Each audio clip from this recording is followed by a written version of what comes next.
Hello everyone, कशा आहात सगळे? अनफॉर्च्युनेटली हा जो व्हिडिओ आहे यावेळेचा जो लास्ट मिनिट स्ट्रॅटर्जीचा पार्ट आहे आपला, तो रेकॉर्डेड होतोय, लाईव्ह नाही होते. त्यामुळे तुमच्या कमेंट्स मला बघता नाही येणार. पण एवढ्या मागच्या काही वर्षांचा जो तगडा अनुभव आहे तो मी पूर्ण यूज करेल तुमच्या कमेंटसाठी, की तुम्ही काय काय डाऊट्स विचारू शकता ते सगळं कव्हर करण्याचा प्रयत्न करेल. ठीक आहे. IBPS PO मेन्स जे आहे ती भरपूर स्टुडंट असे असतील जे फर्स्ट टाइम देत आहेत. असे असणार आहेत बरेच जण, ते न्यू स्टुडंटच्या कॅटेगरीत जातील कारण हा तुमचा पहिला अनुभव आहे. आणि जुन्या स्टुडंटला पूर्ण अनुभव एक्सपिरियन्स करावाच लागेल, मागचा सगळा एक्सपिरियन्स यूज करावा लागेल. आणि त्यामध्ये मी थोडीफार भर घालण्याचा प्रयत्न करतो. ठीक आहे. त्यात थोडं पॅटर्नमध्ये थोडं जीएला वगैरे चेंजेस आहेत, 2-2 मार्क 1-1 मार्कचे क्वेश्चन्स आहेत, ते सगळं आपण बघू. ठीक आहे. सो हा व्हिडिओ व्यवस्थित बघा, थोडासा शॉर्ट राहील कारण की कमेंट्स नाही आहे, पण मुद्द्याच सांगतो. बाकीचं जे रेग्युलर आहे आपलं त्याच्यावर थोडंसं आपण अवॉइड करू. रेग्युलर काय असतं सर? रेग्युलर हे असतं की कुठल्याही मेन्सला गेल्यानंतर सर पहिले काय अटेम्प्ट करायचं हे सगळ्यांना बऱ्यापैकी माहिती असेल, फक्त नवीन मुलांना नसेल माहिती. गेल्यावर असे क्वेश्चन पकडायचे असतात कुठलाही सब्जेक्ट असतो जे इझी आहेत, ज्याने तुमचा कॉन्फिडन्स वाढेल. आणि स्पेशली मेन्सला हे खूप जास्त मॅटर करतं का? कारण मेन्सचा पेपर खूप हेवी होऊन जातो, भरपूर मोठा पेपर आहे, बराच टाइम आहे तुम्हाला. आणि याच्यामध्ये ना क्वेश्चनची लेवल पण जास्त आहे, तर कंटिन्यू डोकं लावावं लागतं. डोकं लावल्यानंतर तुम्हाला बऱ्यापैकी तुम्ही डोकं लावल्यानंतर माइंड असं थकून पण जातो. तर हे प्रीला एवढं जाणवत नाही. त्यामुळे प्रीला कधी कधी जर तुम्ही इझी क्वेश्चन पेक्षा अवघड क्वेश्चन जरी स्टार्टिंगला घेतले, एवढा फरक नाही पडत, कारण प्रीचे अवघड क्वेश्चन म्हणजे पण ते ऍक्च्युली सोपेच असतात. पण मेन्सला हे खूप जास्त मॅटर करेल. त्यामुळे हात जोडून विनंती माझी सगळ्यात पहिली, नवीन मुलगा असो किंवा जुना असो, कुठलाही सब्जेक्ट असो, स्टार्टिंगला इझी क्वेश्चन पासून चालू करा. मग इझी क्वेश्चन तुम्ही तुमच्या स्ट्रेंथवर जाऊ शकता, किंवा मग माझ्या साईडनी इझी क्वेश्चन असे आहेत सब्जेक्ट वाईज बघू आपण. जर तुम्ही इंग्लिशचं बघताय तर शक्यतो इंग्लिशला मेन्सला पण ना थोडं वाचावं लागतं हां. लगेच सगळं प्री सारखं पटापट पटापट बघून हे नाही होत. थोडासा वेळ जातो. थोडे सेंटेन्सेस मोठे पण असतात. जे काय आता करेक्ट आपल्याला काही ओळखायचं असेल, ठीक आहे, सेंटेन्स मधला काही एरर जरी, तर 2-2 लाईनचे पण क्वेश्चन असताना असे 5 ऑप्शन्स 2-2 लाईनचे, तर बराच टाइम जातो. किंवा एखादा पॅराग्राफ पूर्ण वाचून मग त्याच्यावरती डिसिजन घ्यावं लागतं किंवा याच्याबद्दल काय म्हणता येते. So basically time consuming process असते. तर तुम्हाला मेंटली प्रिपेअर्ड राहायचं की याला टाइम लागणार आहे सगळ्यात पहिले. आणि जे मी पहिले बोललो होतो की इझी क्वेश्चन, तर मला असं वाटतं की जिथे त्यातल्या त्यात इंग्लिशमध्ये कमी वेळ लागत असेल तिथून तुम्ही चालू करायला पाहिजे. ठीक आहे. मग जिथे जास्त वेळ लागतोय तुमच्या साईडने, तुम्ही त्याला लेट घेतलं तरी चालेल. पण माझ्यापेक्षा मॅडमनी पण याच्यावर एक स्पेशल व्हिडिओ बनवलेला असणार आहे, मेन्सवाला माइंडसेट, तो पण तुम्ही नक्की बघा. पण इंग्लिशसाठी मला वाटतं की इझी पासून तुम्ही चालू केलेलं जास्त बेटर राहील. ते इझी काय आहे ते बघा तुमच्या साईडने, कारण काही जणांचं असं असतं की आरसीवर खूपच खतरनाक कमांड आहे, मग आम्ही आरसीच घेतो. तर बघा तुमची इच्छा, पण मला असं वाटतं इतका वेळ त्याच्यात देण्यापेक्षा पहिले बाकीचा ग्रामरवाला पार्ट म्हणा, जे जे तुमचे बाकी मिसलेनियसचे क्वेश्चन आहेत ते आधी घेतले पाहिजे. तरी सर इंग्लिशला तुमच्याकडनं काय सजेशन? इतक्या वर्षात तुम्ही एवढे मेन्स बघितलं तर त्याच्यामध्ये एवढंच यार की त्याला ना थोडा टाइम द्यावा लागतो, थोडा ट्रिकीनेस असतो. असं नाहीये की खूप तुम्ही प्री सारखं वाचलं तुम्हाला लगेच कळालं. थोडा वेळ लागतो आणि ते वाचण्याचे पेशन्स मुलांमध्ये राहत नाही. कारण की टाइम निघून चालला असतो, तर असं वाटतं यार किती वेळ होऊन जातोय. मग मुलं कधी कधी काय करतात, 1-1.5 मिनिटं झाला, एवढा वेळ सफिशियंट होता याला, इतक्या वेळात आपण काही वाचलं नाही किंवा समजलं नाही किंवा आलं नाही, तर काहीतरी मारून एंड अप करून टाकतात, काहीतरी मारून देतात. कारण त्यांनी ठरवलेलं असतं की इतक्या वेळात इंग्लिशचा एक क्वेश्चन झाला पाहिजे. तर मग तसं नका करू. ऍट टाइम्स तुम्हाला वेळ लागू शकतो. ठीक आहे. आणि मागे असं झालं होतं, IBPS PO पेक्षा IBPS क्लर्कचं इंग्लिश अवघड आलं होतं, IBPS POचं सोपं आलं होतं. तर तसंही फॉर्च्युनेटली झालं तर खूप चांगलं आहे तुमच्यासाठी. पण टाइम लागणार आहे, तर थोडासा टाइम द्या. इम्पेशंट होऊ नका. काही क्वेश्चन्स तुम्हाला थोडे टाइम कन्झ्युमिंग दिसतील. सर त्यानंतर इंग्लिश झालंय. मॅथ्स आणि लॉजिकसाठी, मॅथ्ससाठी सुरुवातीला प्लीज मिसलेनियसचे क्वेश्चन्स घ्या. मिसलेनियसचा आता रिसेंटली युट्यूबला आपण काही सेशन्स घेतले, त्यात तुम्हाला दिसलं असेल की नंबर सिरीज सिम्प्लिफिकेशन कंपॅरिझन मिक्सअपमध्ये पण येतं.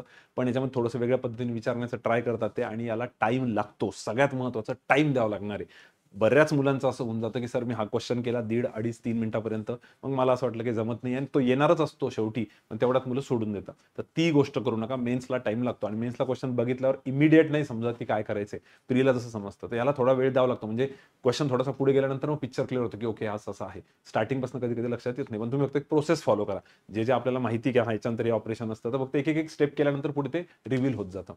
सो टाइम द्यावा लागेल. सो मिसलेनियसचे क्वेश्चन्स पहिले पकडा. मिसलेनियस नंतर सर, मिसलेनियस नंतर मग DI पकडू शकता, केसलेट पकडू शकता. केसलेट पण थोडी ट्रिकी राहते, पण जर तुम्ही युट्यूबच्या केसलेट केल्या असेल तर त्यापेक्षा अवघड राहणार नाही. त्याच्यानंतर मग वर्ड प्रॉब्लेम घेऊ शकतात तुम्ही, किंवा मग क्वांटिटी 1, क्वांटिटी 2 किंवा डेटा सफिशियन्सी तुमच्या हिशोबाने. जो प्रीचा आपला रेग्युलर पॅटर्न आहे तोच. ठीक आहे.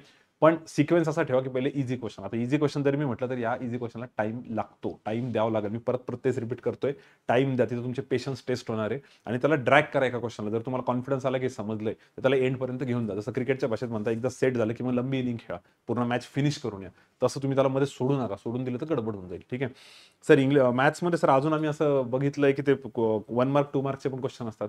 1 मार्क 2 मार्कच्या क्वेश्चननुसार त्याला जज नका करू, तुम्ही त्याच्या मेरिटनुसारच जज करा. कधी कधी पचका पण होतो. 2 मार्कच्या क्वेश्चनमध्ये पण इझी क्वेश्चन असतात, 1 मार्कमध्ये पण अवघड असतात. तुम्ही ते 2 मार्क 1 मार्कच्या भानगडीत न पडता सरळ सरळ मेरिटवरती खेळा. ठीक आहे. पण सर अटेम्प्ट कमी होतात का? हो, हे दरवेळेसचा एक्सपिरियन्स आहे.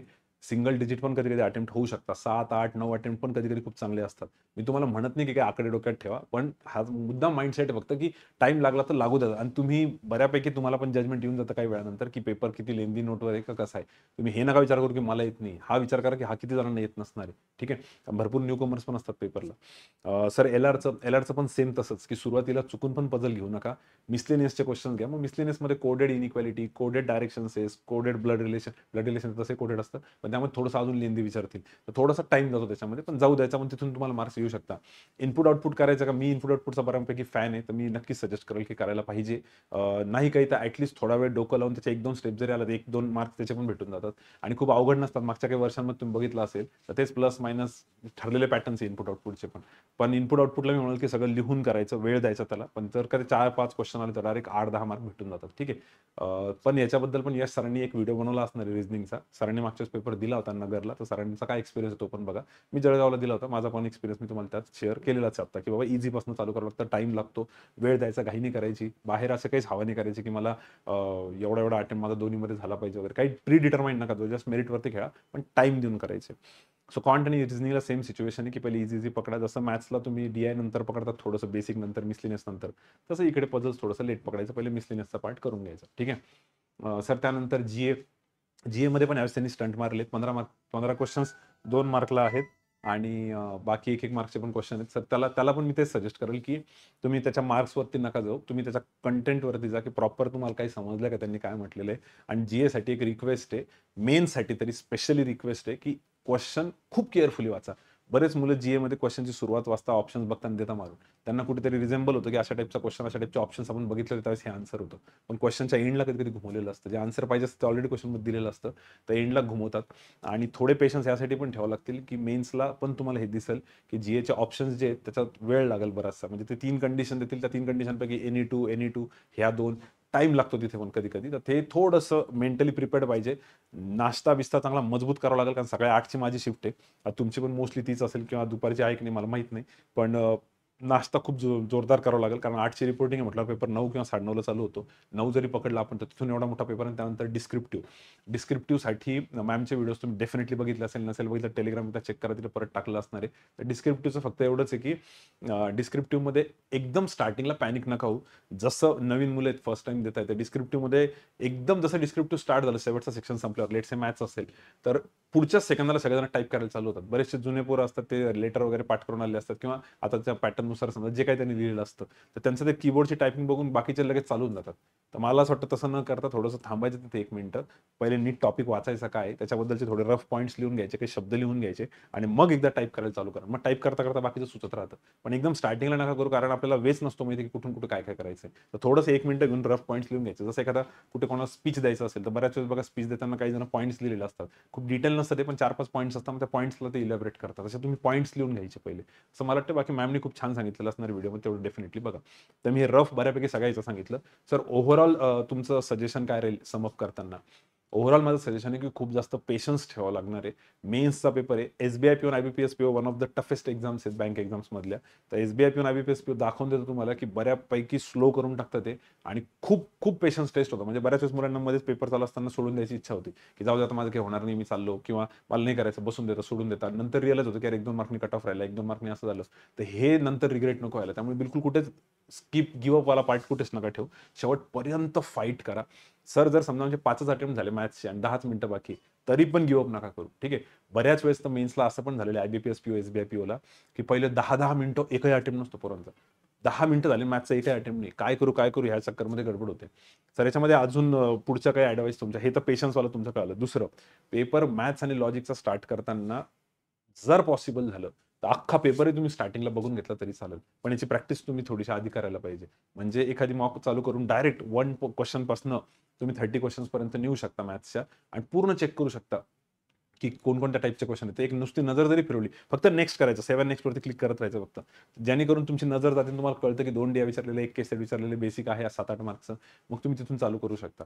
किंवा मग तुम्ही एक लिहित बसले की तिथं त्याला कधी कधी वेळ लागतो, पण तुम्ही आता कसा एक्सपिरियन्स घेतलाय मॉकमध्ये त्याच्यावर डिपेंड आहे. तर तुम्ही काय केलं असतं, मी तर गॅरंटी रिझनिंग आणि क्वांटमध्ये पेपर मी असंच करतो, पेपर स्टार्ट झाला की 7 नेक्स्ट वरती माऊस ठेवतो आणि फक्त नेक्स्ट करत राहतो. फक्त नेक्स्ट मी वाचत नाही ते किती डिटेलमध्ये, पण फक्त एक पॅटर्न बघून घेतो की पझल्स किती आलेले आहेत, मिसलेनियस किती आहे, ब्लड रिलेशन किती आहे, तर थोडं एक जजमेंट येऊन जातं आपल्याला. फक्त नेक्स्ट करायचं, म्हणजे आपल्याला नंबर सिरीज सिम्प्लिफिकेशन असे क्वेश्चन जरी दिसले, 7-8 क्वेश्चन तरी आहे पूर्ण पेपरमध्ये, तिथून चालू करायचं.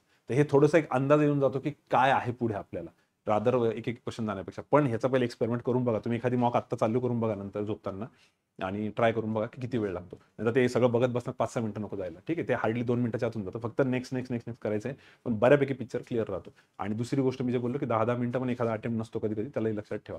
इंग्लिशला मात्र मी पूर्ण नाही करत, इंग्लिशला जसं येईल तसं मग चालू देतो. आणि GA पण, तर GA मध्ये तुक्क्याचं वगैरे कसं काय, तर GA मध्ये जर तुम्ही 2 ऑप्शनमध्ये कन्फर्म असाल की यार दोन्हीपैकीच एक आन्सर आहे, कर्नाटक किंवा केरळ, तर मग मी म्हणाल की गॅरंटी रिस्क घेऊन टाका. पण जर तुम्हाला बिलकुल त्याच्याबद्दल आयडिया नाही तर रिस्क घेऊ नका. ठीक आहे. आणि GA मध्ये इतकं सरळ कर्नाटक आणि केरळ सारखं देत नाही ते. कधी कधी 3-3, 4-4 सेंटेन्सेस असतात, त्याच्यावरून खाली परत ऑप्शन असतात 1 and 3, 2 and 3, 1, 2 and 3. तर तिथे तर बिलकुल रिस्क नाही घ्यायची. तर जेवढं येते तेवढं करा. 2 मार्कचे क्वेश्चन आहे सर, 1 मार्कचे, असं काही करू का, तर प्लीज मला असं वाटतं मार्क्सनुसार नका जाऊ, मेरिटनुसार जा. येत असेल तर सॉल्व्ह करा, नसेल येत तर सोडून द्या. ठीक आहे. सर याच्या पलीकडे अजून काही वेगळी ॲडवाईस, मला एका मुलाचा मेसेज आला होता की सर असं नका करू, तुम्ही का पेपर देत नाही, बाईट्स सेंटर आलंय, तुम्ही पेपर नाही दिला तर आमचा कॉन्फिडन्स कमी झाला वगैरे वगैरे.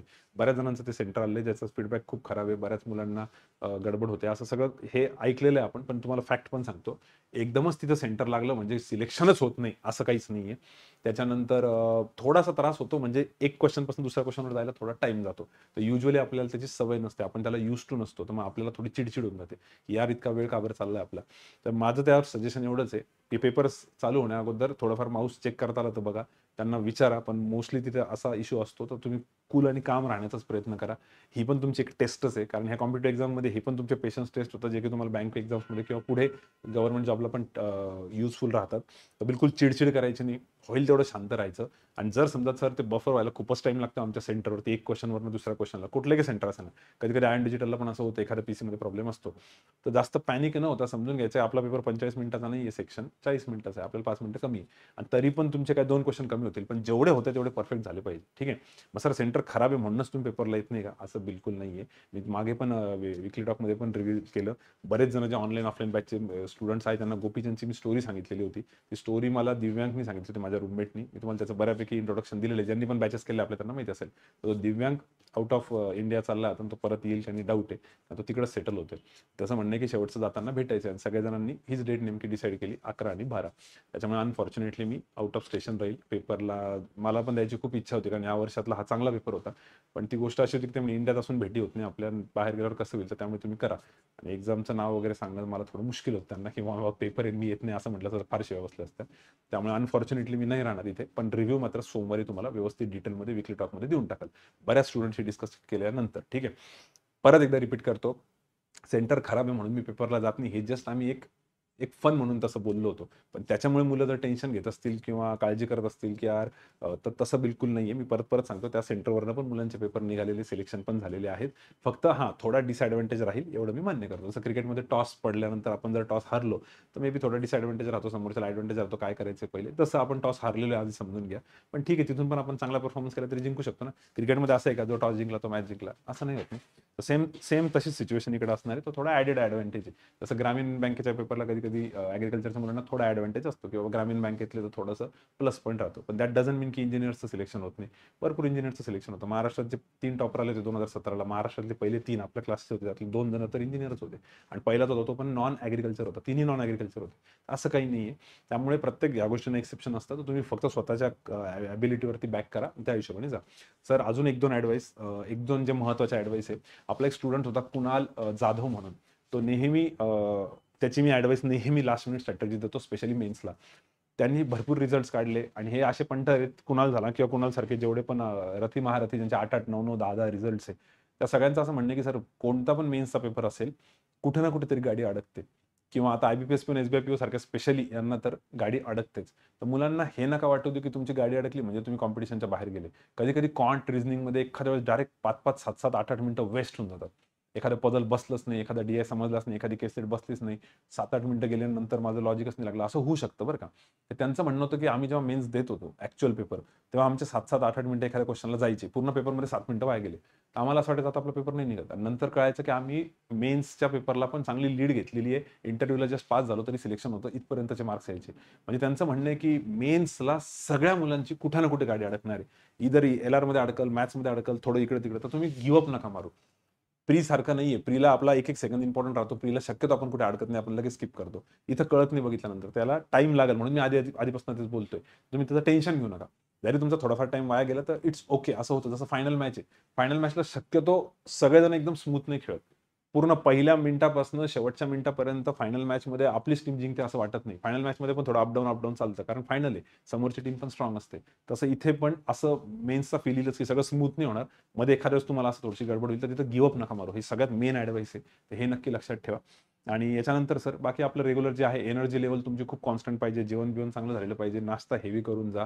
पेशन्स खूप लागतील. पाण्याची बॉटल ट्रान्सपरंट घेऊन गेले तर चांगले. बेल्ट वगैरे शक्यतो नका घालून जाऊ किंवा बेल्ट असेल तर आधीच काढून ठेवा. टी-शर्ट प्रिफर करा शर्टपेक्षा. चेकिंग वगैरे करतात बऱ्याच वेळेस. ज्यांचे बाहेर सेंटर त्यांनी थोडंसं लवकर पोहोचा. झोप वगैरे प्रॉपर घ्या. आता हा व्हिडिओ शक्यतो तुम्ही सॅटर्डे 4 वाजता टाकायचा आमचा प्लॅन आहे. शक्यतो सगळेजण सॅटर्डे नाईटला बघतील. तर झोप चांगली घ्या. शेवटी खूप काही वाचायचा विचार नका करू. हे काय आपलं ग्रॅज्युएशनचे पेपर नाहीये. होईल तेवढं रिलॅक्स राहा. प्रीचं हॉल तिकीट आठवणीने घेऊन जा. प्रीच्या हॉल तिकीटचं नसेल तर FIR घेऊन जावं लागते. त्याचा काही इश्यू असला तर ओम सरांना कॉन्टॅक्ट करा कारण मी कॉन्टॅक्टमध्ये नसेल त्यावेळेस. प्रीचं हॉल तिकीट, मेन्सचं हॉल तिकीट, ID प्रूफ दोघांचं, पासपोर्ट साईजचे फोटो जास्त ठेवा. बाकी सगळ्या गोष्टी तुम्हाला माहिती आहे. ठीक आहे. तरी मी व्हिडिओ शॉर्ट करायचा म्हणून पण बराच लेंदी झाला असेल. पण याच्यात मी जेवढंही बोललो त्यातल्या मेजर गोष्टी जरी तुम्ही फॉलो केल्या 10 पैकी 7-8 तरी मला वाटतं बऱ्यापैकी काम होईल. कुठल्याच मोमेंटला गिव्ह अप करू नका. आणि जे नवीन स्टुडंट आहे ते एवढं सगळं ऐकून म्हणतील यार हे पेपर म्हणजे बऱ्यापैकी टॉर्चर आहे काय. तर असं नाहीये. जसं क्रिकेटमध्ये IPL आहे आणि बाकीच्या भरपूर लीग्स आहे. पण IPLचं प्रेशर वेगळं असतं. IPLची मजा वेगळी असते. तसं IBPS पिऊन SBI POची मजा वेगळी राहते. वेगळा एक्सपिरियन्स येतो. त्यामुळे जे न्यू कमर आहे, जे फर्स्ट टाइम पेपरला आले त्यांनी एक्सपिरियन्स घ्या. त्यांनी जास्त लोड नका घेऊ. एन्जॉय करा प्रोसेस. एन्जॉय करा. ॲज इन काही गोळ्या मारून यायचं असं नाहीये. जेवढं येतं तेवढं करायचं. बिलकुल तुक्केबाजी लावायची नाही. मला आता बरेच ऑफलाईन बॅचचे पण मुलं विचारत होते की सर आमची बॅच चालू आहे, आमचा मेन्स पेपर आम्ही काय करू? काहीच नका करू म्हटलं. जे शिकवलेलं फक्त तेवढं रिवाईज करून जा. त्याच्यानुसार जेवढं येतं तेवढं अटेम्प्ट करा. आणि बाकी बेसिक गोष्टी पूर्ण पेपर बघून घ्या.